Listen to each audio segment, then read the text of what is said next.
E como toda pesquisa começa com a escolha fundamental a respeito do tema que vai ser desenvolvido, primeiro no projeto e depois executado na pesquisa em si, vamos falar aqui na parte seguinte do vídeo de algumas diretivas gerais para a escolha desse tema de pesquisa.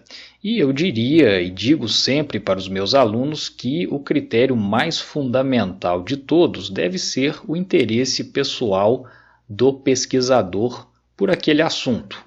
Por mais que a atividade de pesquisa e a atividade científica seja uma atividade objetiva, uma atividade técnica do ponto de vista da participação do ser humano na pesquisa, eu diria que é indispensável e até extremamente saudável para a própria produção do conhecimento científico que haja um interesse pessoal daquele que faz a pesquisa pelo tema, porque aí o engajamento vai ser muito maior e até o próprio nível de envolvimento com a pesquisa vai levar a uma atividade muito mais agradável, muito mais prazerosa do ponto de vista pessoal. Então, se os resultados da pesquisa são objetivos, essa escolha deve ser uma escolha subjetiva. Eu digo sempre, vai ser extremamente desagradável e pode haver aí uma perda de interesse, uma perda de entusiasmo por parte do pesquisador, se ele, por uma razão ou outra, escolhe um tema que não é do seu agrado. Então vai ser extremamente maçante ficar aí semestres, muitas vezes anos, se dedicando ao estudo, à investigação, ao aprofundamento de um tema que não é pessoalmente, que não é particularmente de interesse nosso. Então o primeiro critério acaba sendo um critério subjetivo. Então qual o nosso interesse pessoal? Dentre as várias áreas do direito, deve haver alguma ou algumas que nos interessam mais diretamente. Aí varia de acordo com gostos, com formações, vocações individuais. Então essa é a primeira pergunta que todo pesquisador deve se fazer: qual é a sua área de maior interesse? Então começar aí pensando, é direito público, direito privado? Se é direito privado, qual ramo dentro do direito privado nos interessa mais diretamente? São as relações de consumo, é direito empresarial, direito de família? Enfim, buscar dentro desse leque gigantesco de conhecimentos jurídicos algo que seja do nosso interesse direto, que vai nos dar prazer em estudar, que vai nos dar prazer em discutir, em aprofundar, em escrever a respeito. Então, sem dúvida, essa questão do interesse pessoal deve ter um peso grande na escolha do tema. Para além do interesse pessoal, e aqui nós já entramos em questões mais objetivas, de fato, nós temos que considerar o ineditismo do tema escolhido, do tema proposto. Nós já dissemos anteriormente que é uma das características principais do conhecimento científico o caráter de novidade, de inovação. Então, quem faz pesquisa propõe algo novo. E é claro que esse ineditismo é visto de maneira relativa.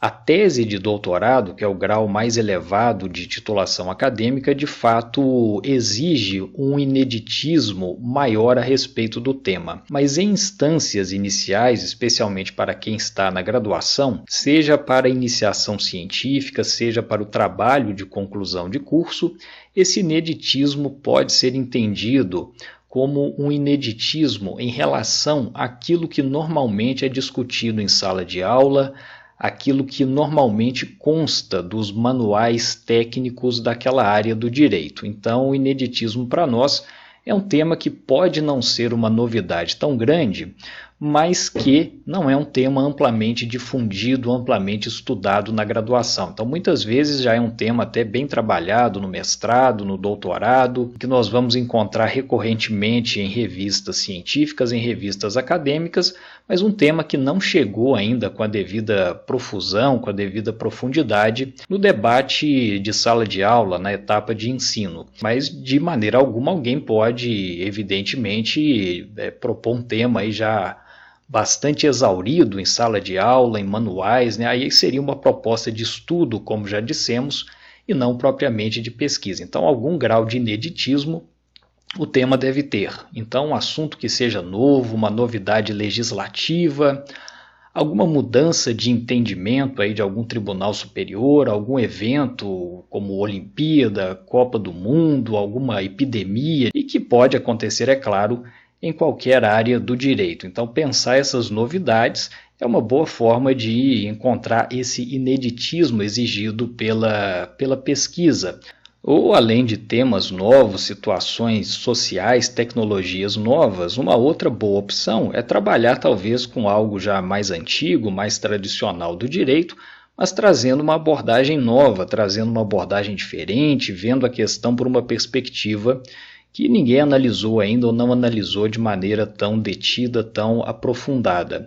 E nesse segundo aspecto de trazer um viés novo para uma discussão que não é tão nova assim na nossa área de conhecimento, é uma boa dica estabelecer uma interlocução do direito daquele ramo específico que nós pretendemos estudar com alguma outra área de conhecimento, né? O direito tem relação com praticamente todas as outras áreas de conhecimento. Então, muitas vezes, um tema de direito de família, que já é bem trabalhado, bem analisado nos manuais, pode ganhar uma faceta inédita se o pesquisador estabelece aí um diálogo do direito de família, desse tema específico do direito de família, com alguma área correlata, como a psicologia, como a sociologia. Então, trazendo elementos dessas áreas de conhecimento para o debate jurídico. E aí o pesquisador vai ter uma importante função de tornar esses assuntos compreensíveis. Nós vamos buscar material em outra área e como que traduzir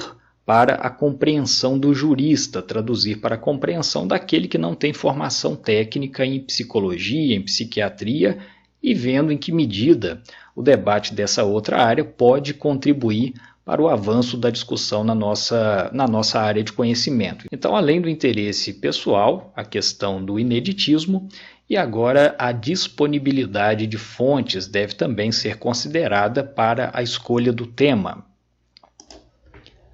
De nada adiantaria um tema que é do nosso interesse, que desperta o nosso entusiasmo, um tema que é inédito, mas que carece de fontes de pesquisa, né? A pesquisa não teria como ser realizada diante dessa carência de materiais. Então, essa disponibilidade diz respeito, por exemplo, à ausência de bibliografia acessível, ou muitas vezes a bibliografia até existe, mas está num idioma que nós não dominamos bem ou não dominamos em absoluto.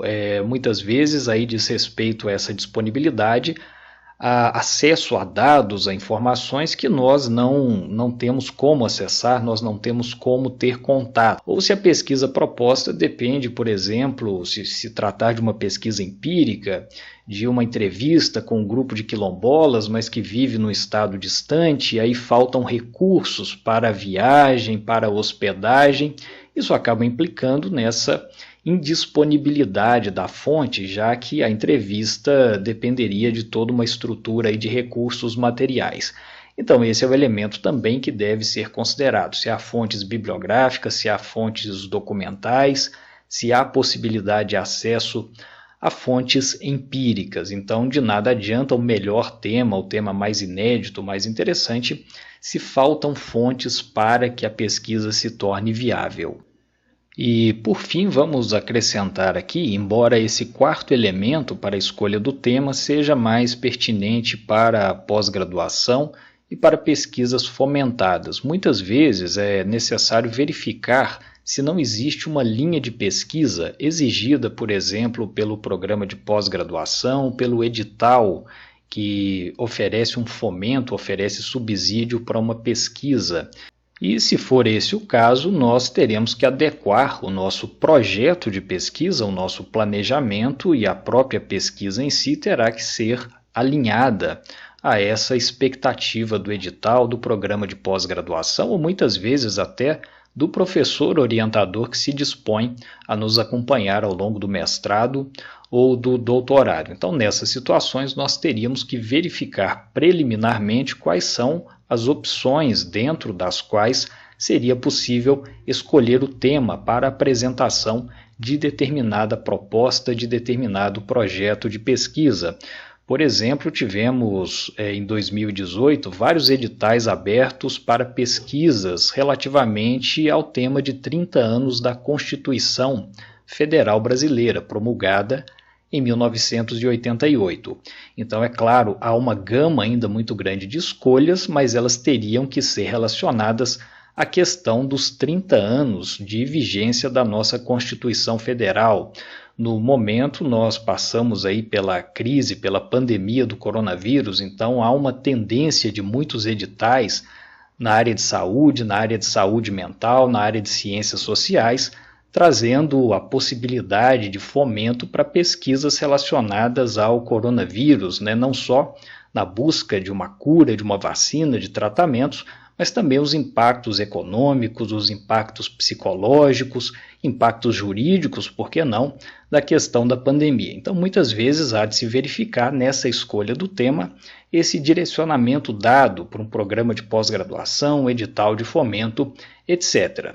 Mas para quem está na graduação, para quem está se iniciando na atividade de pesquisa, quem vai fazer um trabalho de conclusão de curso ao final da graduação em Direito, para quem pretende eventualmente aí apresentar um projeto de iniciação científica ao longo do curso, especialmente o PROBIC, essas linhas são de maneira geral abertas. Então seria possível a escolha de qualquer tema, desde que, claro, guarde alguma correlação com a nossa área de conhecimento, já que estamos propondo uma pesquisa jurídica, uma pesquisa para o curso de Direito. Então, no mais das vezes, pelo menos até instâncias mais elevadas da vida acadêmica, essa escolha é uma escolha livre, portanto, deve se pautar por esses três elementos principais: o interesse pessoal do pesquisador, o ineditismo e a disponibilidade das fontes. Pessoal, por hora é isso,